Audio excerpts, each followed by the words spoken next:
ده كان شكلي واحساسي بالظبط لما شفت فيلم كريستوفر نولان الاخير اوديسي الاسبوع اللي فات. حقيقي التجربة كانت حلوة قوي ومش افوره مني ولا حاجة. واركيد لسه بتريفيو فيديو جيمز، انا مش جاية ريفيو واقول لك الفيلم حلو ولا وحش، هو حلو وهتبقى عايز تخشه تاني وتالت. بس الاحساس اللي الواحد حاسه مش غريب عليه للناس اللي بتلعب الفيديو جيمز تعرضت بشكل او باخر لحاجة شبه دي اوديسي في كذا فيديو جيم. واجامemnon مش اقل مني في حاجة عشان الهلبت بتاعته حلوة، انا عندي اللي انقح منها. ثواني بس عشان بتوع المطبخ مش بركب ترندات مشوا الدنيا. تعالوا نشوف النهاردة جيمز شبه دي اوديسي لكريستوفر نولان من رؤية خاصة جدا. يلا بينا. اهو فايدة يروح على المطبخ ولقيت اجامين نون بالهلمت بتاعه اهو. تس اهلا بيكم وحلقة جديدة من اركيد. معظم الناس اللي شافت The Odyssey فيلم بتاع نولان او تعرضت ليه بشكل يعني ما غير الافلام قبل كده، هما ممكن يكونوا شايفين ان اوديسيوس اللي هو صاحب هذه الملحمة المحارب العظيم اللي كان عنده فكرة صايعة ليها دعوة بحصان طروادة والخدعة اللي حصلت في الحرب اللي احنا عارفينها، ان هي رحلته كانت مجرد رحلة كبيرة قوي مليانة ستوبس او محطات كتيرة في جزر كتيرة، وقد ايه هو وجيشه اللي اتبقى منه يعني قابلوا حاجات وكائنات وظاهرات غريبة جدا، عمالقة بقى، سايكلوبس، سايرنز او الميرميدز، عرايس البحر والحاجات بقى اللي هي، وان هو راح بقى هيدس والحاجات دي اللي هو العالم السفلي وبتاع. طبعا الرحلة مليانة بالحاجات دي حقيقي، بس لو تعمقت في رؤيتها سيكا، مش عشان انا حد يعني متعمق وكالتشر مش طبيعي وعندي رؤية لا فيش الكلام ده، بس لو بصيت عليها من ناحية تانية هتحس ان هي اعمق من مجرد رحلة لمجرد حد ضل طريقه لبيته او لموطنه اللي هي اثيكا. موضوع كان اعمق من كده بكتير. دي كانت رحلة اوديسيوس ان هو يلاقي نفسه من جديد بعد ما تاه وسط الغضب والانتقام وحالة الانكار اللي كان فيه، وان هو ما كانش مستعد ان هو يروح بيته الا لما يتصالح مع حاجات كتيرة قوي خلال رحلته للعودة اللي قعدت 10 سنين. فقلت احط لكم شوية فيديو جيمز تحاكي حسيسه اللي حسها في هذه الرحلة الجميلة، وبرضو منها بقي الاجواء او الامبيونس اللي كان موجود في The Odyssey. احساس الغضب والانتقام او اللي اسمه بالانجليزي wrath ده كان موجود بشكل واضح وصريح لشخصية ما كانش فيها غير طبقة واحدة وهي كريتوس في الأجزاء القديمة لجاد اوف وور، لما كان في جبل أو تحت جبل الأوليمب بقى. الناس بقى اللي الجودز اللي كانت هناك، مش الأساطير النوردية اللي كانت موجودة أو اللي موجودة وتواجدت في الأجزاء الجديدة من جاد اوف وور. أنا بتكلم على الكلاسيكي منه. بنشوف في الرحلة بتاعت كريتوس انتقام وغضب بيور، يعني صافي مصفي مشفي، لان ارس جاد اوف وور وقتها ضحك عليه خدعه يعني قام بيها على كريتوس، وبسببها كريتوس قتل اعز الناس لقلبه، مراته وبنته، في قومه الغضب اللي اعترته وقتها. فبعد ما فاق وبقى واللي هو فوق من اللي انت فيه، فهم بقى ايه اللي بيحصل والخدعه اللي قام بيها جودز كتيره في جبل الاوليمب، وضحكوا على كريتوس وشردوه من الاخر. فكانت رحلة انتقام كبيرة وطويلة قوي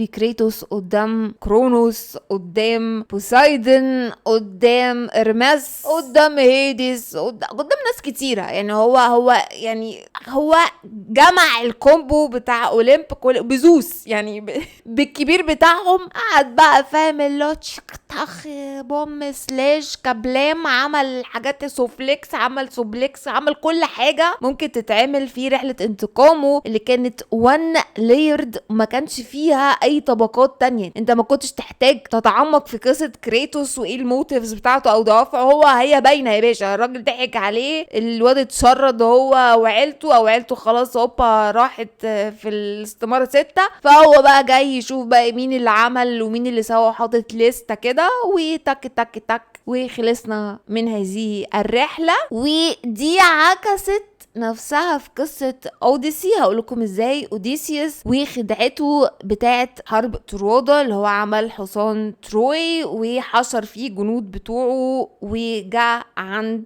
المدينة بتاعت تروي علشان هم مش عارفين، بقالهم سنين مش عارفين يخشوا المدينة دي، فعملوا الخدعة دي. الحصان ده للجودس اثينا بتاعت تروي، فاحنا جايين نهديكوا يا جماعة، خدوا الحصان، مفيش حاجة، حصان شكله عادي مفيش حاجة، يخشوا. فالحصن او الابواب بتاعت تروي اللي قعدوا كتير ان هم يهدوها ما عرفوا بسبب خدعة وحيلة اوديسيوس من خلال التروجن هورست او الحصان اللي هو بتاع ترودا ده. فالغضب اللي اعترى اوديسيوس والجيش بتاعه لما فتحوا البيبان، لان الناس دي كانت يعني مخللة الغضب دي فترات كبيرة، ودخلوا وما سموش على حد، وكانت ويف او موجة عارمة من الغضب والانتقام من الجيش بتاع اوديسيوس او الجيش اللي كان بيحارب تروي. فده بنشوفه في الفيلم، وده فكرني قوي بكريتوس وغضبه اللي هو ما بيترجمش غير غضب وانتقام فقط في الاجزاء الاولانية من God of War. يعني سهلة ومش مستاهلة، وكان لازم اذكر God of War وهذكر برضو الجديد منه، بس استنوا عليا. هنا بقى نيجي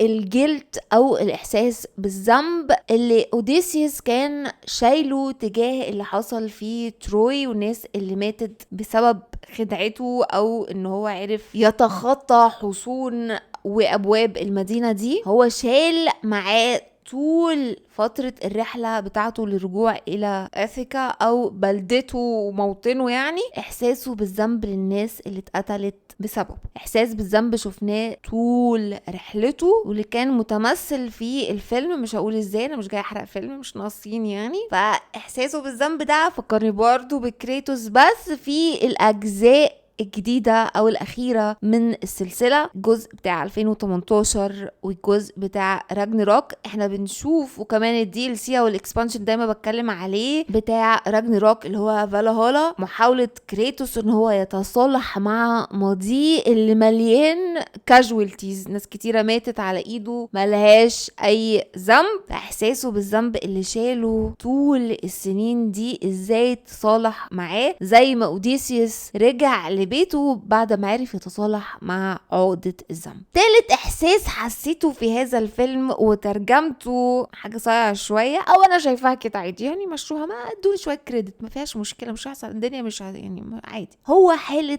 الانكار للواقع او للحقائق اللي كانت قدامه، واللي هو ان جيشه مش زي ما اوديسيوس شايفه، هو مليان ناس مش كويسة ووحشة. حالته الانكار قدام الآلهة والنبوءة اللي جاتله، وعرفها ان هو هيحصل ايه بالظبط لجيشه، وهيحصل له بالظبط ايه المحطات اللي هيعدي بيها. هو رفض كل ده، لان الانكار هو مش مجرد رفض بس، هو انت بتحاول تعاند الحقائق اللي موجودة او الواقع اللي قدامك، فتقعد تحاول وتحاول وترجع برضو لنفس النتيجة اللي انت بتحاول ترفضها. وده ظهر بشكل صايع في الجزء الاول والتاني من هيدس، سواء الجزء الاول وانت بتلعب بزاجريوس اللي هو كان ابن هيديس او ابن البرنس بتاع العالم السفلي، يعني ده جريك ميثولوجي ماليش دعوه. وهو كان بيحاول يقابل ابوه يقول له والنبي انا عايز اشوف امي اللي فوق سطح الارض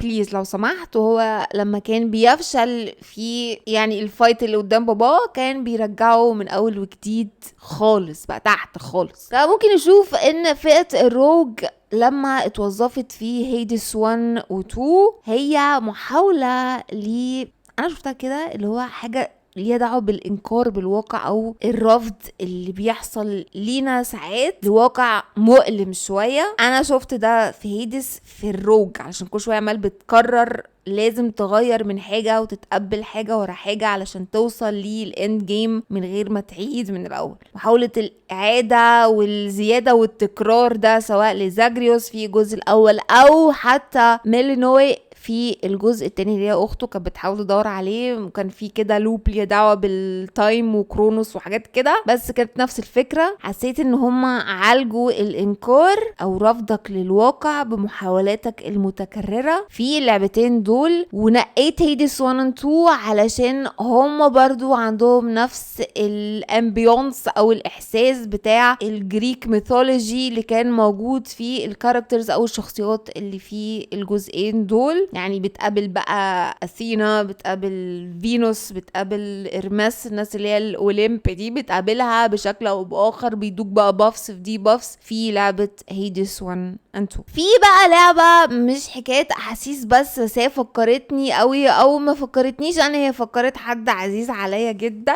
اول ما شاف الفيلم افتكر حتة معينة كده في الفيلم حصلت، قال لي ده حصل بالحرف الواحد في لعبة اسمها Age of Mythology. هي قديمة قوي بس اتعملت ريتولد او يعني عملوا سبين اوف منها ريميك محترم في سنة 24، وهي RTS او من نوع اللي هو ريل تايم استراتيجي اللي هو حاجة استراتيجية، اللعبة اللي هي الاستراتيجي يعني. وفي جزء منها انت المفروض بتعيش كذا ميثولوجي او يعني حكايات اسطورية من ثقافات متعددة، فبتاخد الجريك ميثولوجي او ثقافة الاساطير اليونانية وبتعيشها بقى، وبتعيش الاوديسي وبتشوف السايكلوبس وبتشوف ميدوسا، الحاجات الحلوة دي بتشوفها. وكان عندهم سينز معينة او مشاهد معينة كانت موجودة في الفيلم كانت برضو موجودة في Age of Mythology. واخر لعبة ممكن اتكلم عليها هي شبه زلدة قوي، هي كانت تقريبا بقى 5 سنين حاجه كده، بس هي حسيت ان هي برضو تلائم الاحساس العام اللي شبه اوديسي، اسمها Immortals Phoenix Rising. هي حبكتها غريبه شويه او كوميديه شويه. في حد او وحش ما اسمه تايفون، هو سلب الجودز الكبيرة بتاعت الاولمب القوة بتاعتها، وانت المفروض او انتي شوف يعني على حسب ما بتلعب الكاركتر دي بيبقى معاك زي درع او شيلد وبتجمع القوة اللي اتسلبت من الجودز دي علشان تقتل البوس ده. والمفروض ان زيوس بيراهن جود تاني اسمه بروميثيوس على نجاحك في الخطة دي، حاجة كده. هو الموضوع غريب شوية بس انا حسيته برضو من ريحة اوديسي شوية. واللعبة فيها شبه قوي زلدا اللي هو Tears of the Kingdom او Breath of the Wild تقريبا، هو يعني كوبي كات منها في الحتة دي قوي، بس لازم كنت اذكرها. وحاجة كمان انا عارفة ان في ناس ما بتحبش راجنيروك، بس كان في حاجة كده ملاحظة حبيت اقولها في راجنيروك. كريتوس بيشجع اتريس ان هو يهرب من البروفيسي او النبوءة بتاعته وبيحاول يحميه على قد ما يقدر حتى لو بالموضوع سلبي، بس ان هو يبعد من النبوءة. بس كل ما بيحاولوا يبعدوا برضو النبوءة بتحصل، ودي فيها رؤية نولانية شوية انك مهما حاولت تترافل في التايم قدام يمين شمال تحت، لان نولان دايما بيلعب بيه عنصر الوقت بشكل صايع، برضو هتمشي على نفس الفيت او القدر اللي مقدرهولك. لو عملت ايه برضو هيحصل اللي كان مكتوب، وده بنشوفه حتى في اوديسي. بس بتقول الحته يعني انا ما ذكرتش اساسنز كريد اوديسي ولا فالهالا لان هي ممله في اللعب. يعني طبعا اوديسي المفروض انك بتلعب بيه حفيد او حفيدة اوديسيوس وبتقابله في حتة ما في اللعبة وتمام حلو تحفة واسمها اوديسي اللي هو مفيش بعد كده، والبتاع اللي هم لابسينها الهلمت الجميلة دي وكل الحاجات دي موجودة، بس اللعبة مملة لان فيها تكرار قوي. يعني على فكرة يوبي سوفت هي اللي عملت Immortals Phoenix Rising ده، بس يعني مش اتقبلها اكتر عن بجد والله عن Assassin's Creed Odyssey او Valhalla، لان في تكرار وفي ملل في الموضوع فانا ما ذكرتهوش. I'm so sorry. ما انا عارفة ان السيلز بتاعت Assassin's Creed Odyssey بعد نجاح فيلم كريستوفر نولان انا متأكدة ان السيلز بتوعها خلاص اللي هو سكاي روكت ضربت في السقف بسبب الموضوع ده، بس انا I'm sorry مش عشان انا سنوفليك ولا مختلفة عن الاخرون، لا بس انا ما حسيتش يعني كده. بس